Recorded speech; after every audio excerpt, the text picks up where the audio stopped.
P രാജീവിൻ്റെ ഒരു പരാമർശമാണ് പ്രത്യേകിച്ച് എടുത്തു പറയേണ്ടത്. ഇപ്പോൾ നമുക്കറിയാം സാബു ജേക്കബിൻ്റെ ഇന്ത്യയിലേക്കുള്ള വരവ്, അതിനോടനുബന്ധിച്ച് നിരന്തരം ഇടത് ക്യാമ്പിൽ നിന്ന് വരുന്ന വിമർശനങ്ങൾ, ഇതും അതായത് ബി ജെ പിയിൽ ചേർന്നില്ലെങ്കിൽ ആത്മഹത്യ എന്ന നിലയ്ക്കൊക്കെ ഒരു മരണം, അത് എന്താണ് എൻ്റെ ദുരൂഹത ഇങ്ങനെ ഇപ്പോഴും നിലനിൽക്കുമ്പോഴും നമ്മുടെ നാട്ടിൽ തന്നെ അതുകൊണ്ടാണ് നമുക്ക് ചർച്ച ചെയ്യേണ്ടി വരുന്നത്. ഈ മരണത്തിൻ്റെ രാഷ്ട്രീയം ചർച്ച ചെയ്യേണ്ടി വരുന്നത് നേതാക്കൾ തന്നെ ആ നിലയ്ക്ക് അതിനെ ഉപയോഗിക്കുന്നതുകൊണ്ടാണ്. എന്താണ് താങ്കൾക്ക് തോന്നുന്നത്? ഈ ഒരു ക്ഷമയോടെ കാത്തിരിക്കുക, അല്ലെങ്കിൽ ഈ ഏജൻസികളുടെ സമ്മർദ്ദം, ഈ ആരോപണങ്ങളൊക്കെ എന്തെങ്കിലും അടിസ്ഥാനമാണെന്ന് തോന്നുന്നു? അല്ല, രാജീവിനെ സംബന്ധിച്ചിടത്തോളം രാഷ്ട്രീയത്തിൽ എന്തെങ്കിലും ഒരു അഭ്യാസം കളിക്കാൻ നോക്കുക എന്നല്ലാതെ ഇതൊന്നും രാഷ്ട്രീയ അഭ്യാസം കളിക്കേണ്ട ഒരു കാര്യമില്ലല്ലോ. ഇതിനകത്ത് രാഷ്ട്രീയമില്ലല്ലോ. ഇപ്പോൾ കോൺഫിഡൻറ്റ് ഗ്രൂപ്പിൻ്റെ MD സംബന്ധിച്ചിടത്തോളം അദ്ദേഹത്തിൻ്റെ കോൺഫിഡൻസ് നഷ്ടപ്പെട്ട വിഷയം എന്താണ് എന്നുള്ളത് കൃത്യമായി അന്വേഷിക്കേണ്ടതാണ്. ആ അന്വേഷിക്കുന്ന സമയത്ത് ഇപ്പോൾ കർണാടക സർക്കാർ SIT രൂപീകരിച്ചിട്ടുണ്ട്. അന്വേഷിക്കുന്നവർ കൃത്യമായിട്ട് അന്വേഷിക്കട്ടെ, എന്താണ് അദ്ദേഹത്തിന് സംഭവിച്ചത്, അദ്ദേഹത്തിന് ഉണ്ടായ മാനസിക വിഷമം എന്താണ്.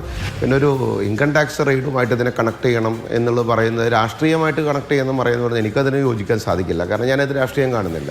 ഇൻകം ടാക്സ് ഡിപ്പാർട്ട്മെൻറ്റിനെ സംബന്ധിച്ചൊരു ഇൻവെസ്റ്റിഗേഷൻ്റെ ഭാഗമായിട്ട് അവർ അവിടെ റെയ്ഡ് നടത്തുന്നു, അവർ രേഖകൾ എടുക്കുന്നു. ഇനിയിപ്പോൾ അതിനകത്ത് രേഖകൾ അവർ കൊണ്ടുപോയിട്ടുണ്ടെങ്കിൽ തന്നെ ഇദ്ദേഹത്തിൻ്റെ ബിസിനസ്സുമായി ബന്ധപ്പെട്ട കാര്യത്തിന് അദ്ദേഹം ചെറിയ സ്ഥാപനമല്ലല്ലോ, ചെറിയ വ്യവസായവുമല്ല.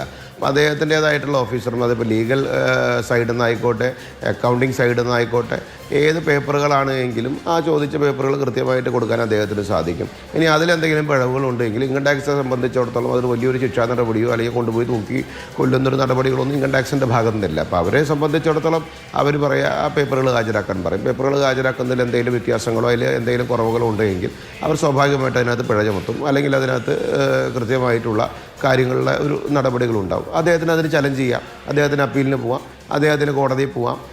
അതുമായി ബന്ധപ്പെട്ട എല്ലാ കാര്യങ്ങളും ചെയ്യാൻ എല്ലാ പ്രാപ്തിയുമുള്ള ഒരു ബഹുമാനായിട്ടുള്ള ഒരു ബിസിനസ്സുകാരനാണ്. പക്ഷെ അദ്ദേഹത്തിന് കോൺഫിഡൻസ് നഷ്ടപ്പെട്ടു എന്ന് പറയപ്പെടുമ്പോൾ അത് പെട്ടെന്ന് അങ്ങനെ ഒരു മാനസികാവസ്ഥ ഉണ്ടായി എന്നുള്ളത് സ്വാഭാവികമായിട്ടും SIT അന്വേഷിക്കുന്നുണ്ട്, അന്വേഷിക്കട്ടെ.